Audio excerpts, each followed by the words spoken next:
Hai hai hai, halo Sobat Intelektual Indonesia, sebangsa dan setanah air.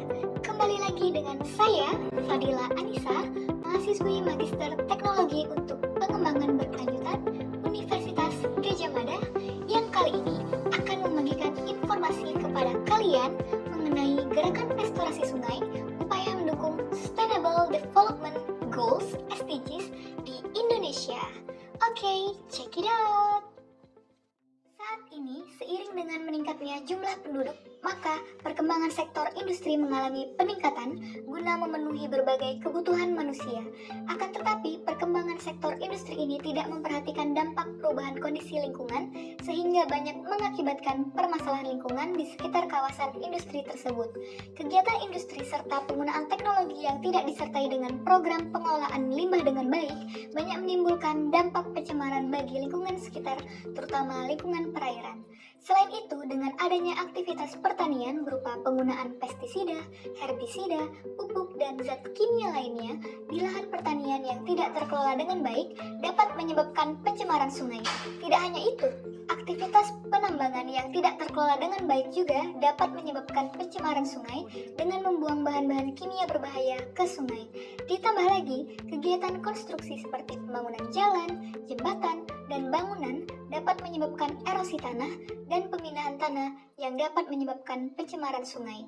Kemudian, kecenderungan perilaku masyarakat memanfaatkan sungai sebagai tempat buangan air limbah dan sampah. Pencemaran terhadap lingkungan perairan dapat memiliki dampak yang sangat merugikan, di antaranya kerusakan ekosistem, termasuk hilangnya atau penurunan populasi spesies ikan, hewan, dan tumbuhan perairan yang tergantung pada kondisi lingkungan yang sehat. Kedua, kesehatan manusia. Air yang tercemar dapat menyebabkan berbagai penyakit seperti infeksi kulit, keracunan makanan, infeksi saluran pencernaan, dan kerusakan organ tubuh lainnya. Ketiga, gangguan terhadap aktivitas manusia, di mana seperti penurunan kualitas air dan kehilangan sumber daya perikanan yang berdampak pada penurunan pendapatan dan keberlangsungan ekonomi masyarakat. Keempat, kehilangan estetika dan rekreasi. Pencemaran perairan dapat mengganggu keindahan dan estetika lingkungan perairan, serta mengurangi nilai rekreasi dan pariwisata di kawasan perairan yang tercemar. Tahun 2014 muncul di Yogyakarta Gerakan Restorasi Sungai Indonesia atau GRSI. GRSI adalah komunitas penggiat sungai yang secara intensif melakukan diskusi, merencanakan, dan melaksanakan aksi nyata membersihkan sungai di Yogyakarta. GRSI di Yogyakarta diinisiasi oleh komunitas sungai, akademisi perguruan tinggi, kementerian terkait, dan Satuan Kerja Pembangunan Daerah atau SKPD. Berbagai dukungan untuk GRSI datang dari berbagai pihak, termasuk para akademisi dari perguruan tinggi.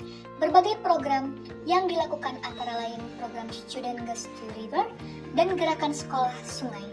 Dosen-dosen dari berbagai disiplin ilmu yang berkaitan dengan sungai dan lingkungan mengirimkan mahasiswanya untuk melakukan praktikum di sekitar sungai sekaligus membersihkan sungai. Mahasiswa berperan untuk turun ke sungai, membersihkan sampah, dan menanam tanaman pinggiran sungai. Berikut ini adalah dokumentasi saya beserta teman-teman satu jurusan saya yang sedang berkuliah sambil jalan-jalan ke kampung wisata Sungai Code. Di sana, kami bertemu dengan Bapak Totok Pratopo. Beliau adalah inisiator dan pegiat Pemerti Code, kelompok pelestari Sungai Code berbasis budaya. Pemerti Code dibentuk dari bulan November 2009, menghimpun anggota masyarakat di tepian sungai yang punya kepedulian akan kelestarian Sungai Code. Bapak Totok Pratopo sendiri itu adalah penerima penghargaan Kalpataru tahun 2015 kategori pembina lingkungan juga mantan Ketua RW 07 Jetisharjo.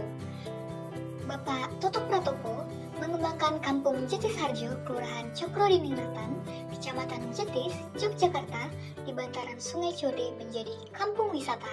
Kini, pemandangan yang asri dan menyejukkan mata dapat terlihat sepanjang pinggiran Sungai Code. Berbagai tanaman hias pun tertata rapi sepanjang pinggiran Sungai Code.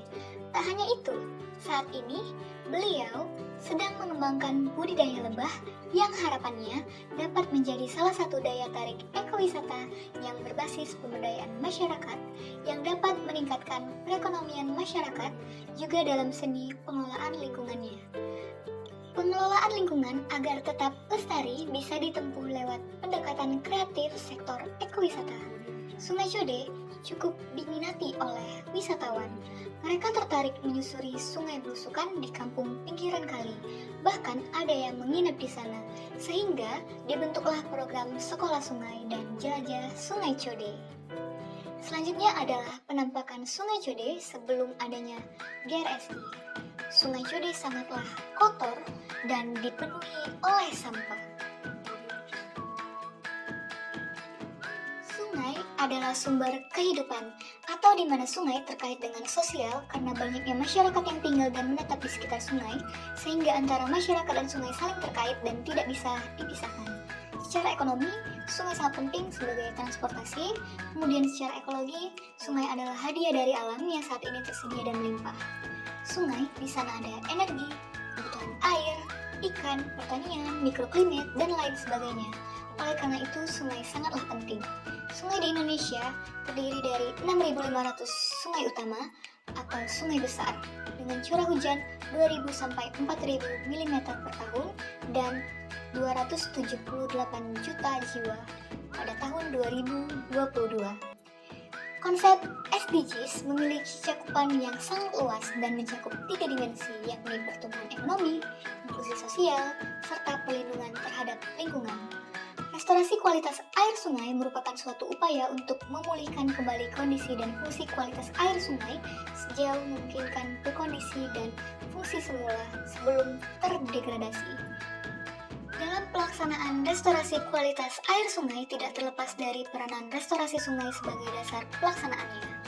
Lantas, apa yang harus direstorasi? Yang pertama adalah hidrologi berupa kualitas dan kuantitas air.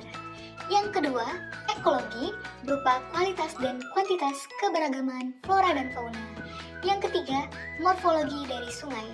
Jangan sampai sungai itu dibuat beton karena sungai itu dinamis sehingga perlu kelonggaran. Yang keempat, sosial, ekonomi, dan budaya. Yang mana di sini adalah kita harus mengubah mindset masyarakat yang diperbaiki sehingga mereka menjadi sayang dan cinta terhadap sungai dan tidak mengambil sembada sungai sebagai halaman sehingga menjadi rumah.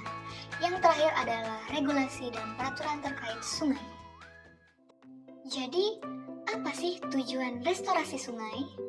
Tujuan restorasi sungai itu membuat sungai menjadi bersih, sehat, aman, produktif, di mana produktif ini bisa digunakan untuk rekreasi, air minum tanpa merusaknya, kemudian lestari dan sustainable in use. Kemudian, siapa saja yang dapat tergabung di komunitas pencinta sungai? Di sana ada penduduk lokal, dosen, mahasiswa, pelajar, pemerintah, pihak swasta, dan siapapun bisa menjadi community river member. Tidak hanya penduduk lokal, tapi untuk semua orang yang interest terhadap sungai. Lantas, dari apa yang telah kita perbincangkan tadi, bagaimana solusinya? Program restorasi atau gerakan restorasi? Jawabannya adalah gerakan restorasi. Karena jikalau program restorasi maka semangatnya akan menjadi kurang, budget, waktu, resourcesnya menjadi terbatas, dan bergeraknya menjadi pelan. Berbeda dengan gerakan atau movement, karena semangatnya atau motivasinya menjadi tinggi, karena jikalau tidak begitu maka tidak akan ada movement. Unlimited budget dan tidak bergantung waktu, sehingga dapat bergerak cepat. Kemudian, pendekatannya seperti apa? Pertama, harus berbasis masyarakat, menggerakkan masyarakatnya. Yang kedua adalah berpikir secara sistemik atau systemic thinking.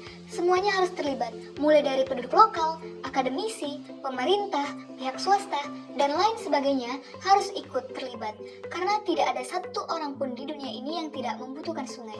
Ketiga, networking, koneksi antar kota sesama pecinta sungai, dan e-communication atau melalui sosial media.